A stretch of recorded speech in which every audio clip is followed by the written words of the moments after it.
धर्म अलग है, लेकिन मान सम्मान को कहीं ठेस पहुंचे तो मेरा ख्याल है कि वहां समझौते करने बहुत मुश्किल हो जाते हैं। तो भाई बेशक बीजेपी जेजेपी का गठबंधन है, लेकिन सब कुछ सही नहीं चल रहा। अब तो बड़े बड़े जो नेता है बीजेपी के जेजेपी के, वो कह रहे हैं हमें क्या जरूरत है, हमने तो वो दिया है, मांगा था तो दे दिया समर्थन। तो बीजेपी वाले कह रहे हैं क्या एहसान कर दिया, अगर समर्थन दिया है तो मंत्री भी तो बना रखे हैं, लेकिन सब कुछ ठीक ठाक नहीं है। इस वक्त हम जेजेपी के प्रदेश अध्यक्ष सरदार निशान सिंह के निवास पर पहुंचे हैं। निशान सिंह जी नाराज है, उदास है, क्यों है?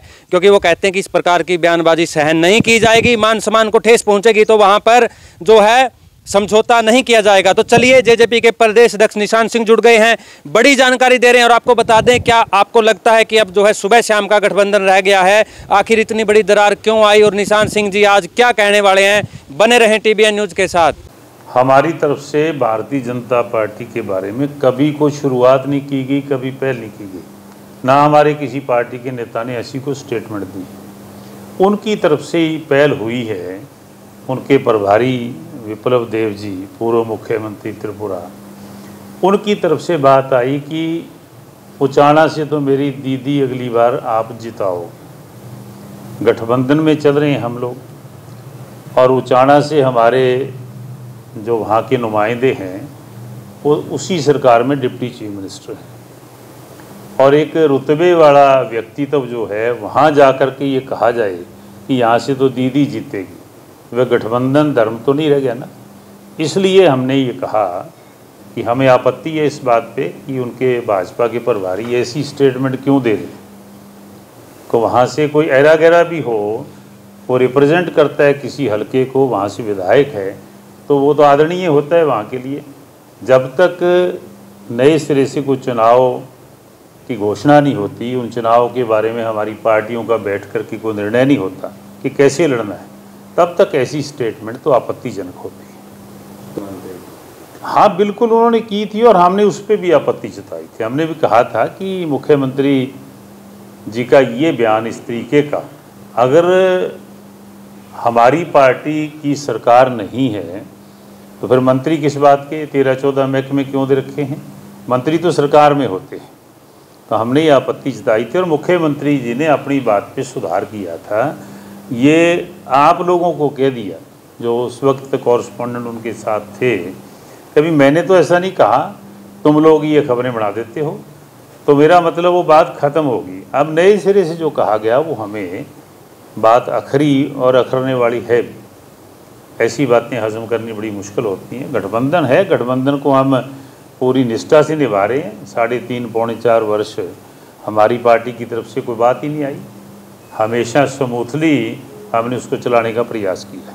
2024 में लोकसभा को लेकर चुनाव लड़ेगी या कैसे चुनाव लड़ेगी? देखिए, हर पार्टी अपने आप को और मजबूत करने का प्रयास करती है, और वो मजबूती लोगों में जा कर के मिलती है, लोगों से मिल कर के मिलती है, लोगों को काम करके मिलती है।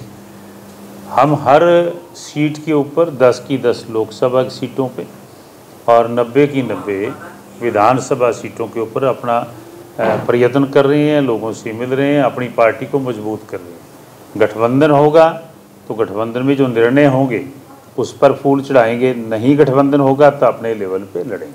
क्या लगता है सर?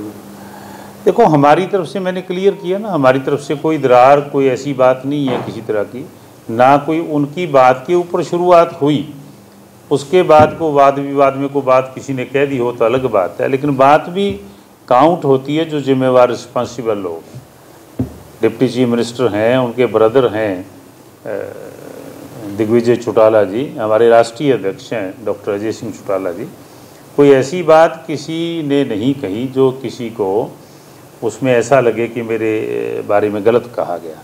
हमने उनकी बात को कहा कि ऐसा नहीं करना चाहिए।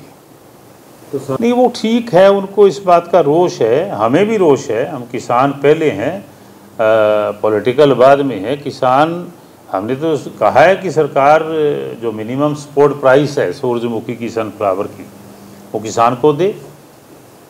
जो मिनिमम सपोर्ट प्राइस की घोषणा की हुई है प्राइस कमीशन ऑफ इंडिया ने, वो तो किसान को मिलना चाहिए।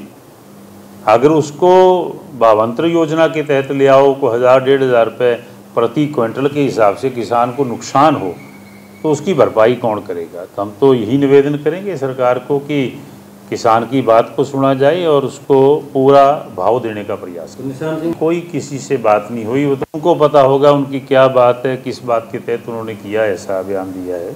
हमारी किसी से कोई बात नहीं। अगर आपकी ये ऐसा स्वाभाविक है, होता रहता है। गठबंधन की सरकारें जहाँ होती हैं वहाँ पॉलिटिकल पार्टियों में थोड़ी बहुत मेरतेर हो जाती है, लेकिन हमारे सभी विधायक मजबूती से साथ खड़े हैं और हम लोग भी गठबंधन धर्म के मामले में पूरी निष्ठा से उनका कंधे से कंधा मिला करके साथ चल रहे हैं। देखिए, ऐसी कोई आपत्तिजनक बात तो सहन नहीं होती, अपमानजनक बात कभी सहन नहीं की जाती। गठबंधन धर्म अलग है, लेकिन मान सम्मान को कहीं ठेस पहुँचे तो मेरा ख्याल है कि वहाँ समझौते करने बहुत मुश्किल हो जाते हैं। तो मैं तो यही समझूंगा कि आने वाले समय में गठबंधन धर्म निभाने का प्रयास करेंगे साथी लोग। आपके पास कोई बात आई है? कि भाई हम तो वो लोग हैं, उस पार्टी के लोग हैं जिस पार्टी के मुखिया ने कभी जननायक चौधरी देवीलाल जी ने पेंशन की बात कही थी और कही नहीं, उसको पूरा भी किया। 100 रुपये से शुरू हुई और आज देखो कहाँ पहुँच गई, 2750 पे। तो ये उनकी शुरुआत की, हम उसी पार्टी के उन्हीं की नीतियों के लोग हैं। हमने तो ये घोषणा भी की थी 5100 रुपये देंगे अगर हमारी सरकार बनेगी। हमारी पूर्णतः सरकार मेजॉरिटी हमें नहीं मिली, सरकार नहीं बनी, फिर भी हमने भारतीय जनता पार्टी के साथ मिनिमम जो कॉमन प्रोग्राम था उसमें चर्चा की हुई उनके साथ।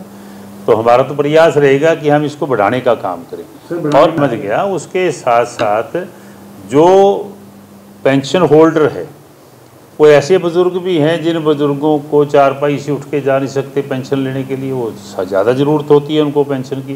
तो मैं समझता हूँ कि उनके घर तक पेंशन पहुँचे, बुज़ुर्गों को हर महीने पेंशन मिले, इसका भी प्रयास सरकार को करना चाहिए। वो ठीक है, उनकी घोषणा है, वो पूरा करें उसको, अगर उनको मौका जनता दे तो। मैं तो उसके बारे में कुछ नहीं कह सकता। अब घोषणा करनी अलग बात होती है, लेकिन उसको क्रियान्वित करना, उसको पूरा करना, मोस्टली ये होता है कि कह देते हैं पॉलिटिकल लोग, लेकिन पूरा नहीं होता।